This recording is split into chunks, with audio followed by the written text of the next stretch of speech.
Hello beautiful people! So for today's episode, excited na akong na-share sa inyo yung iniinom ko kada morning bago ako kakain ng breakfast or matutulog sa night.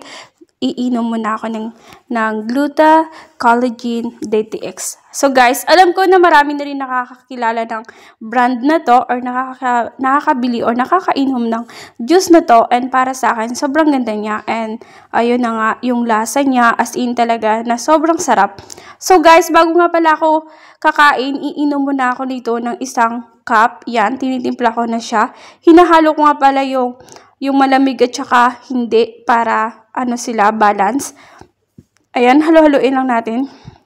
So guys, ano nga bang naging benefit sa akin ito? Bakit ko iniinom? So para sa akin, kahit nakakain ako or lalaman ako ng maraming, hindi ako masyadong tumataba. Charot, tumataba talaga.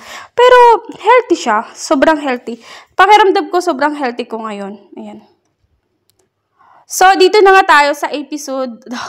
Nandito na nga tayo sa episode. Nakakain na tayo. Ayan guys, kumakain na ako ng breakfast after kong uminom ng juice. So, kung makikita nyo, nagkakanin ako, and then, gulay lang yung inano ko muna ngayon. Ginigrib. So, sabaw. Kailangan natin ng sabaw. Ako, mas gusto ko ng sabaw. Minsan nga kumakain ako ng kanin with water lang, tapos asin. Ayun. So, dyan nga, abang kumakain ako, nagkukwentuhan kami ng kaibigan ko. So, enjoy ako. So, guys, alam nyo na, bilang isang OFW, kailangan alam natin kung paano alagaan yung mga sarili natin. Yun, charot. Kailangan alagaan mo yung sarili mo bago mo alagaan ng ibang tao. O, yun na yun. So, guys, kailangan mahalin natin ang ating mga sarili kasi tayo lang yung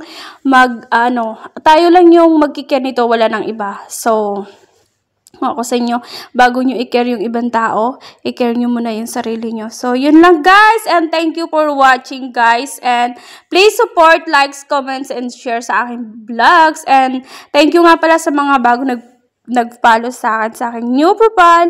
So guys, dito ako mag-update ng aking daily routine. So, ayun, thank you. Please